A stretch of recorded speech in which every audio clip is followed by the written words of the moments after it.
écoutez, bonjour à tous, je suis ravi de vous retrouver pour ce nouveau numéro du Club Euro 2.0 en compagnie de mon duo, toujours fidèle au rendez-vous pour cette dernière mission de phase de poule. Benji et Kevin, bonjour. Salut tout le monde. Salut Ludo, salut Kevin, bonjour chez vous. J'espère que vous n'êtes pas trop tendu chez vous. Ah bah, avant le match. Et oui, c'est le grand jour, ça y est, dans quelques heures, ça dépend de quelle heure vous regarderez, on sera fixé sur le sort de la France et de bien d'autres, et puis de tous les autres pays qui jouent aujourd'hui. Et si vous regardez la vidéo et qu'il est 23h30, on est qualifié. Ouais, croisez les doigts. J'espère. On est dans l'incertitude totale. Hein bon, je vais rapidement évoquer le sommaire que vous connaissez déjà. Hein. Nous allons commencer avec la présentation des 4 matchs aujourd'hui. Vous en verrez qu'un sur TF1, sinon les autres sur Bein. Ensuite, il y aura le duplex où nous retrouverons Romain. Ensuite, on poursuivra avec l'attaque défense où ce sera Damien et Julien que nous retrouverons. Et en toute fin d'émission, l'équipe en plateau vous donnera leurs pronostics, nos pronostics pour les 4 rencontres. Et vous aurez un petit supplément, enfin même plusieurs suppléments.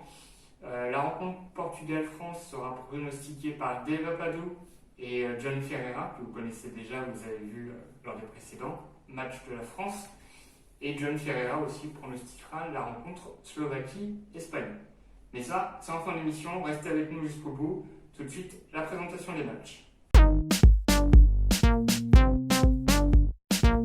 Je vais donc donner la parole à Kevin qui va nous parler des 2 rencontres. Il a la double ration aujourd'hui, des 2 rencontres du groupe E. Voilà, exactement. Je vais vous parler du groupe E. J'ai commencé par Suède-Pologne. Alors, ces 2 équipes ne se sont jamais affrontées. Donc, c'est une grande première et c'est une finale pour pouvoir se qualifier en 8e de finale. C'est la Suède est première actuellement de la poule et la Pologne est dernière. Mais il n'y a que 3 points d'écart entre les 2 équipes. Et que si la Pologne gagne, elle passe devant la Suède. Donc c'est vraiment une poule où tout peut se jouer. Après, la Suède, moi je les ai trouvés quand même convaincants, la Suède. C'est après le match nul contre l'Espagne. Bon, on n'avait vu que l'Espagne, mais ils ont quand même accroché un point. Après, ils ont battu la Slovaquie. Donc moi, la Suède, je les vois bien se qualifier en 8e de finale. Franchement. Puis voilà, après je pense que l'Espagne va passer aussi, mais on verra bien. Et puis maintenant, je vais vous parler de la confrontation Slovaquie-Espagne. Donc la deuxième rencontre du groupe E. Je vous parle d'Espagne il y a un instant. Donc ces équipes se sont rencontrées à 4 reprises. 3 victoires de l'Espagne et un match nul. Donc ça laisse présager du bon pour l'Espagne, si on suit les statistiques. Quoique la Slovaquie est en forme là. Ah oui. Pour 7 €. Ils sont en forme, ils sont deuxième avec 3 points. C'est pour ça. Donc ils peuvent peut-être créer la surprise. On ne sait pas. Après, pareil, l'Espagne, c'est un peu comme l'Angleterre. Je suis déçu de leur match. Ils proposent rien d'intéressant. Alors il y a de la possession, oui. C'est vrai. Mais à part ça. Un peu décevant. Après, c'est une équipe jeune qui essaye, je pense, de. Ouais, mais regarde l'Italie, c'est jeune aussi. L'Italie, ça propose c'est du du beau beau jeu. jeu. C'est du beau. Ça propose, il y a des buts. L'Espagne, est-ce que ça serait une vraie surprise qu'ils ne sortent pas des phases de poule? Pour moi, je ne sais pas. Je ne sais pas. Ça serait surprenant. Alors, c'est un grand pays, oui. C'est une grande nation. Mais pour Après, moi, je pense qu'ils peuvent finir 3e et pas sortir des poules. Après, à voir comment ça va se passer. Mais donc, à voir. Avec impatience, on ne sait pas comment ça peut se terminer cette histoire. Donc maintenant, Benjamin, c'est à toi. Allemagne-Hongrie. Donc après une défaite 1-0 contre la France et une belle victoire 4-2 face au Portugal. L'Allemagne est actuellement deuxième du groupe F avec 3 points. Du coup, en face, on a l'Hongrie qui a quand même su prouver qu'elle pouvait faire résister les adversaires. Avec notamment le Portugal, malgré leur défaite, 3-0, mais ils ont tenu jusqu'à la 84e minute de mémoire. Et donc, ça va être intéressant de voir ça. Ils ont fait un match nul contre nous, la France. Ça a été quand même une grosse surprise. Nous, on s'attendait à une victoire haut la main de la France. Donc, Ça a été une sacrée déception quand même. ouais, c'est sûr. Donc bon, sans dire mon pronostic, on le verra en fin d'émission. Je pense que l'Allemagne va quand même l'emporter, mais qu'ils doivent s'attendre peut-être à une Hongrie qui va essayer de corser les choses pour les Allemands. Et puis c'est une Hongrie qui peut se qualifier aussi. C'est ça. Donc, Les Hongrois n'ont rien à perdre. Ils ont tout à gagner. Ouais. Donc on va voir. Donc les deux équipes qui se seront affrontées à deux reprises avec 2 victoires de l'Allemagne. Et bon, pour rappel, comme vous le savez, j'aime bien dire ça, le classement FIFA, ils sont 12e les Allemands et la Hongrie 37e. Mais bon, ça ne veut plus trop rien dire quand c'est ce genre de compétition. Je dirais pas à ce stade-là parce qu'on n'est que aux phases de poule, mais voilà quoi. c'est vrai qu'on t'a pas entendu parler de classement FIFA hier, vu que tu n'avais pas de rencontre à pronostiquer C'est à présenter. Ça lui avait manqué. Et oui. Voilà. Donc écoute, je vais te passer la main plutôt pour Portugal-France. Oui, la dernière rencontre Des phases de des poule. phases de poule, enfin la dernière rencontre en même temps que Allemagne-Hongrie. Les Portugais et les Français se sont déjà affrontés 27 fois. 27 fois, 27 victoires, non. 19 victoires de la France, 6 du Portugal et 2 matchs nuls. 19 plus 6 plus 8, ça fait 28. Comptez bon. Le Portugal avait remporté son premier match et a perdu son deuxième à l'issue quand même d'un match spectaculaire. On s'en souvient, c'était impressionnant. Surtout après celui de la France. Puis on s'attendait pas à ça. Moi perso, je m'attendais pas à ça. Ouais. Oui, tant de spectacle, tant de buts. Et donc c'est leur première défaite pour l'équipe du Portugal depuis 12 matchs. Ah oui. Donc bon, est-ce que ça va jouer sur leur morale? On peut Croisons les doigts. on peut y penser, on peut en douter, je ne sais pas. La France avait elle aussi gagné sa première rencontre et a fait le match nul face à la Hongrie, comme tu l'as souligné, Benji, au terme d'un match compliqué. Et comme tu l'as dit, Kevin, même toi, on était surpris de voir cette rencontre où la France n'était pas dedans et la Hongrie a su profiter de ça et du coup les deux équipes se sont neutralisées. A noter aussi qu'Antoine Griezmann est devenu pendant ce match-là le 3e meilleur buteur de l'Euro. Et Dzeko, alors j'ai plus le nom en tête, et je l'ai vu le nom, mais je sais pas comment on le prononce, donc je ne vais pas m'aventurer sur ce terrain. Donc 3e est Dzeko. Et donc, comme tu disais, encore un énorme suspense sur ce groupe où les 4 équipes peuvent être encore qualifiées pour les 8e. Donc, on en saura plus ce soir. Comme la poule de l'Espagne. Les Ouais. 4 équipes peuvent être qualifiées.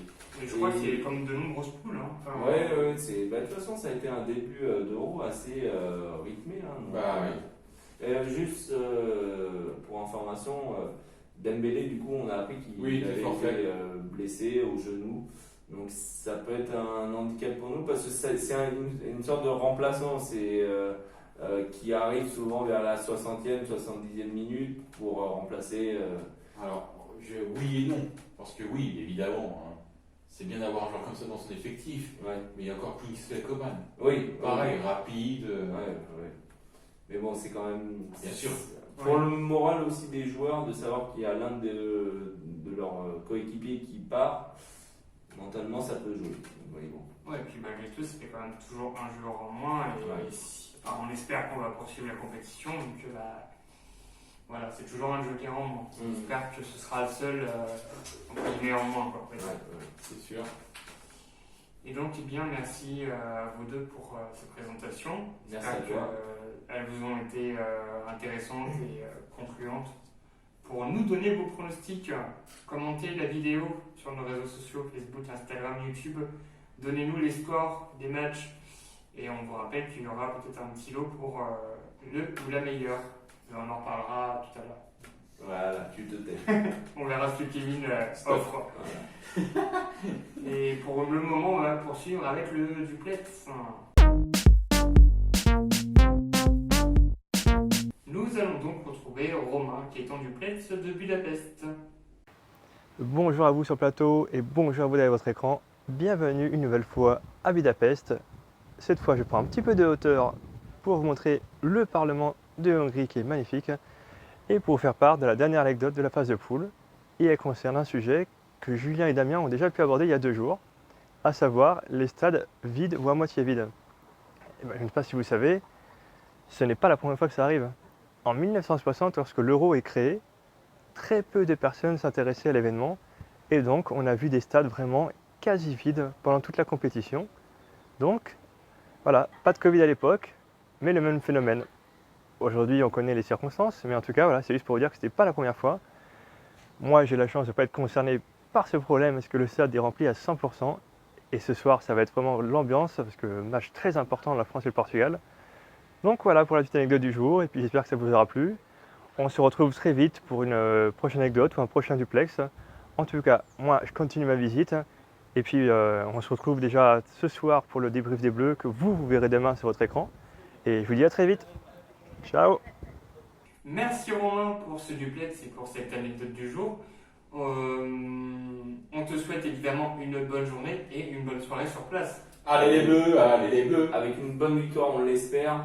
Comme ça, tu vas vivre un beau match sur place et nous, on sera sur notre canapé, devant notre télé et on espère vraiment, allez les Bleus. On croise les doigts.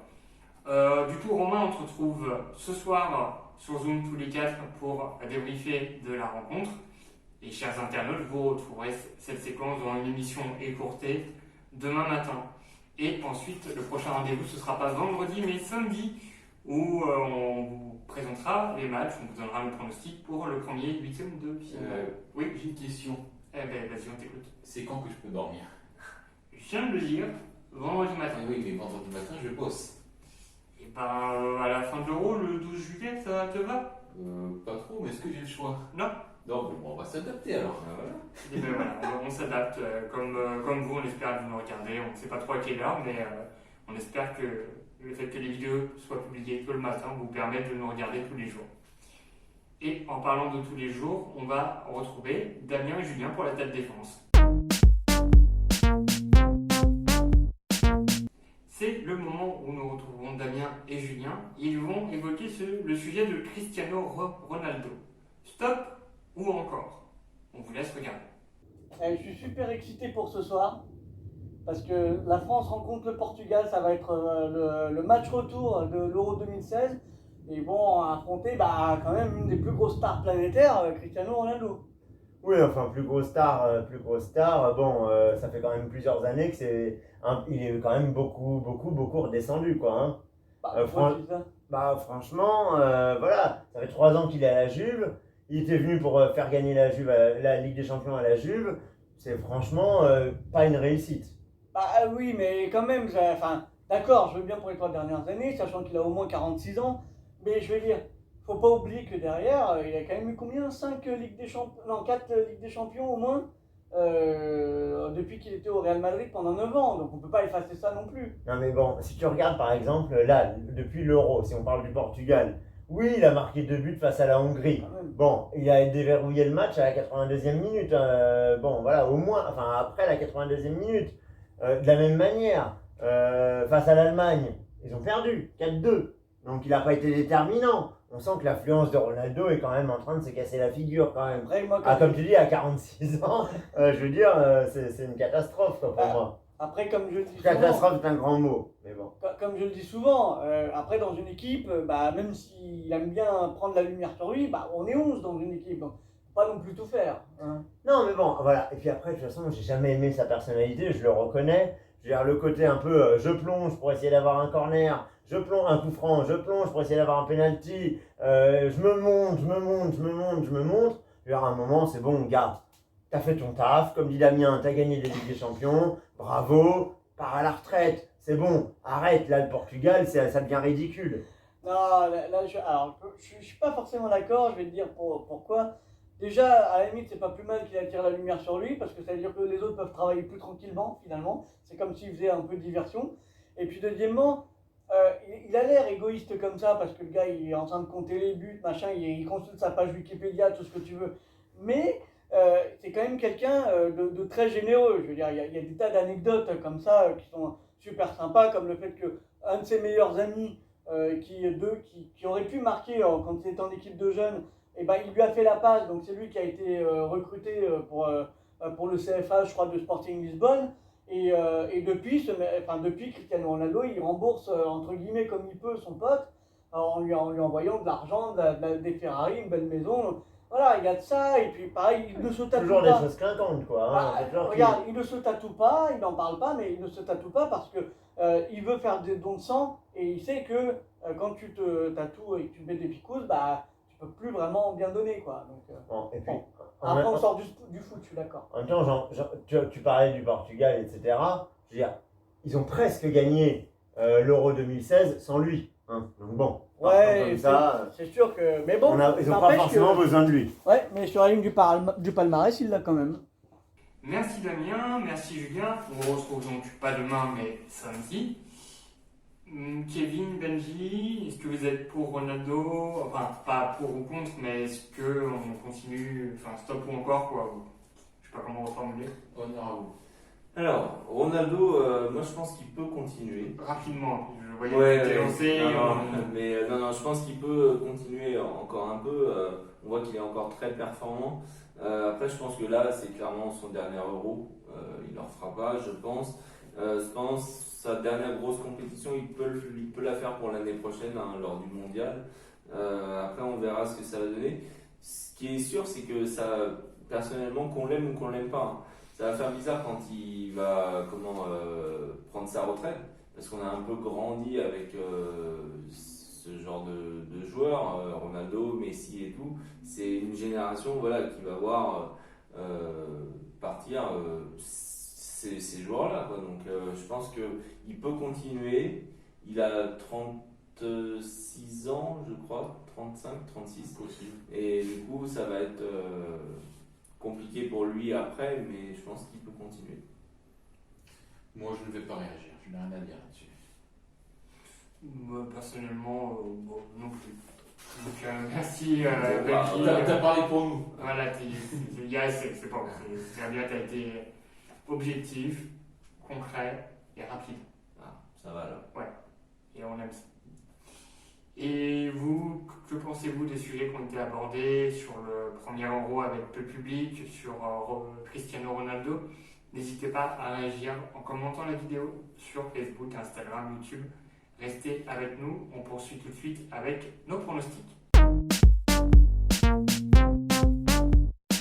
Nous allons donc clôturer cette émission avec nos pronostics et je vous rappelle qu'il faut rester avec nous jusqu'à la fin car nous aurons Dave Afadou et John Ferreira qui nous donneront aussi leurs pronostics pour quelques rencontres. On en reparle à la fin. Tout de suite, Suède-Pologne et c'est Kevin qui commence. Évidemment. 1-0 pour la Suède. Comme je le disais dans ma présentation, je vois bien la Suède se qualifier. Donc malheureusement pour les Polonais, ça ne sera pas bon. C'est-à-dire qu'ils seront derniers. Mais 1-0 pour la Suède. Et toi, Ludovic? Moi, je vais être encore plus méchant que toi. Je vais dire un 3-0. Ah oui. Après, j'ai de l'espoir. Hein, parce que 3-0, je suis pas sûr qu'on puisse le voir vraiment. Oui, c'est ça, j'étais en train de me relire. Oui, 3-0. Tu sais ce qu'on dit. L'espoir fait vivre. Et oui, tout à fait. Donc 3-0 pour la Suède.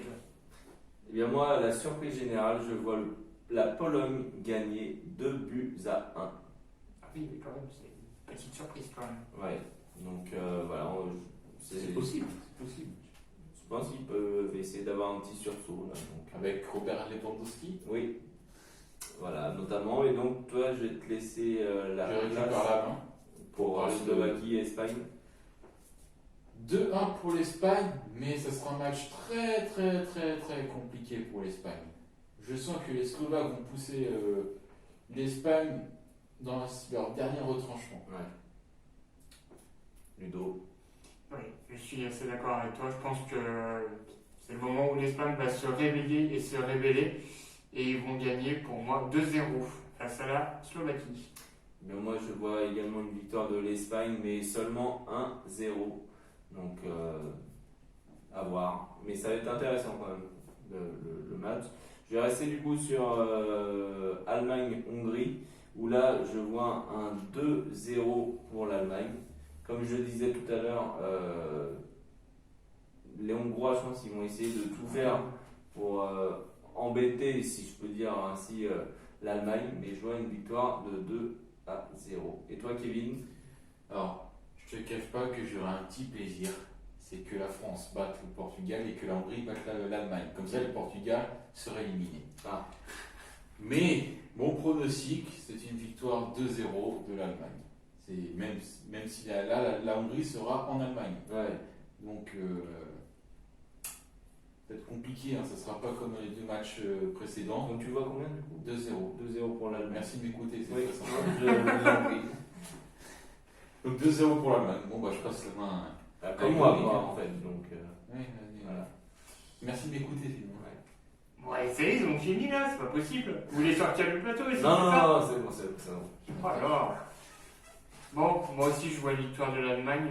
Par contre, 2-1, je pense que l'Hongrie pourrait embêter, je sais plus si c'est toi qui disais, embêter un peu l'Allemagne et peut-être marquer un but.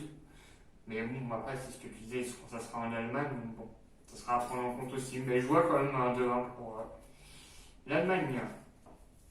Et enfin, le match qu'on attend tous, Portugal-France.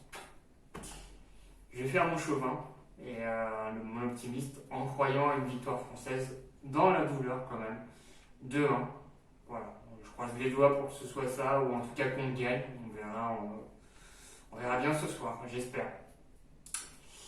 Benji, t'en penses quoi? Eh bien, je vois le même score que toi, 2-1 pour la France face au Portugal. On espère vraiment que ça ne sera pas le même traquenard que face à la Hongrie. Traquenard, pour reprendre l'expression de Dave Apadou lors de la première émission qu'il avait commentée. C'est vrai que c'est ce genre de match qui peut faire peur. Et toi, Kevin? Bah écoutez, on va finir par meilleur pour finir la phase de poule.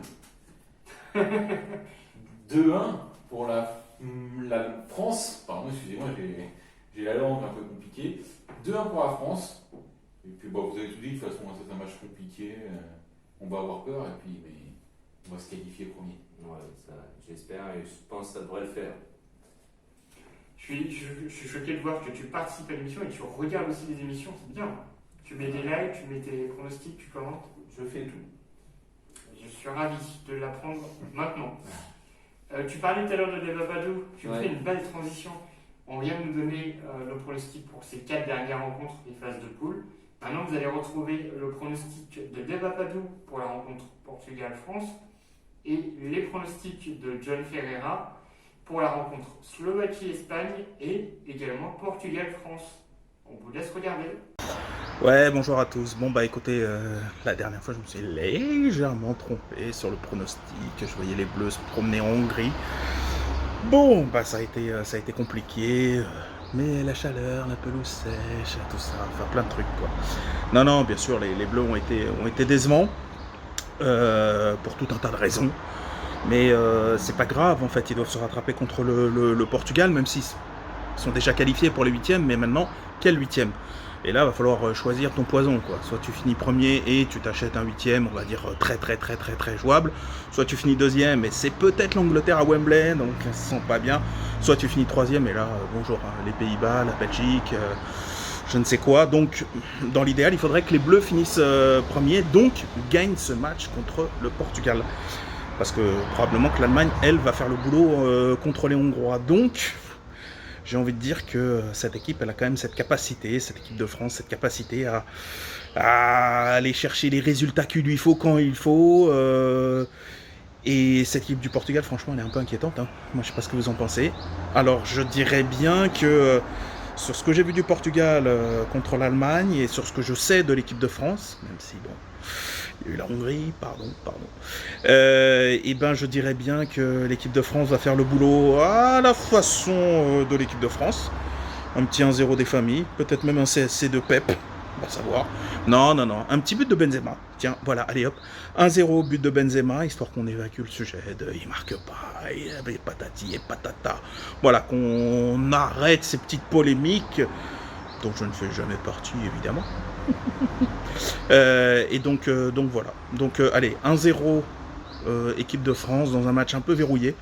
Mais voilà, but de Benzema, histoire que la boucle soit bouclée et qu'on soit lancé plein pot vers ces 8e de finale. Et qui sait, peut-être plus loin. Mais ça, c'est une autre histoire. À bientôt. Salut. Alors ce match, Espagne-Slovaquie, pour l'instant je me suis planté les gars. Je suis désolé mais jusqu'ici je me suis planté. Qui aurait pu prédire que l'Espagne allait jouer une finale dans ce groupe avec la Slovaquie, la Suède ou encore la Pologne. Bon, écoutez, je vais quand même miser sur une victoire de l'Espagne parce qu'ils n'ont pas le choix. Ils vont devoir s'imposer pour terminer premier du groupe et ne pas avoir de calcul à faire. Donc je vais dire une victoire 1-0 de l'Espagne et je donne même le passeur décisif, ce sera Busquets. On verra. Allez, bonne soirée. Eh bien, merci John Ferreira et Dave Apadou de jouer le jeu avec nous. Et vous aussi, amis internautes, donnez-nous vos pronostics en commentant la vidéo sur nos réseaux sociaux, YouTube, Insta, Facebook. Et vous aurez aussi peut-être une petite surprise. Ah, quelle est-elle? Ah bah, cette fois-ci, c'est un package. Ah, Ah oui, j'ai les fonds. 2 maillots de France, Ah. plus ce merveilleux drapeau. Désolé Ludo. Il y avait une éborgnée, hein. Et un œil de verre, si vous voulez. Voilà. Donc, Si avec tout ça, les personnes ne commandent pas, je ne comprendrai jamais. Je ne sais pas. ce sont de beaux lots quand même. eh oui. Bah ouais, enfin, surtout le maillot, bon, le drapeau. Oui, sans supplément. Voilà, ouais, bien merci à vous deux. Je vous rappelle donc le programme d'aujourd'hui, les 4 derniers matchs de phase de poule à 18h, Suède-Pologne, comme Slovaquie-Espagne. À 21h, Allemagne-Hongrie et Portugal-France. Il n'y aura que le dernier, hein, Portugal-France, que vous pourrez voir sur TF1. Les autres sont diffusés sur Bein. Je vous rappelle aussi vos prochains rendez-vous avec nous. Vous nous retrouverez demain matin à 7h pour une émission écourtée où vous aurez le débrief des Bleus qu'on va faire à distance avec Romain. Et ensuite, pas d'émission vendredi. Et on vous donnera rendez-vous samedi matin à 7h pour l'émission où on vous présentera, on vous parlera du premier 8e de finale. Ah oui. Et je pense qu'on a fait le tour. Ça va être le moment de se quitter, de vous souhaiter une bonne journée. Merci à vous aussi. Et puis, bah, bon match à vous. Et puis, allez la France! Et puis surtout, quand vous regarderez la vidéo à 23h30, on est qualifiés les gars. Allez les Bleus! Allez, Ciao, les Bleus, ciao. la France. Bonne journée à vous.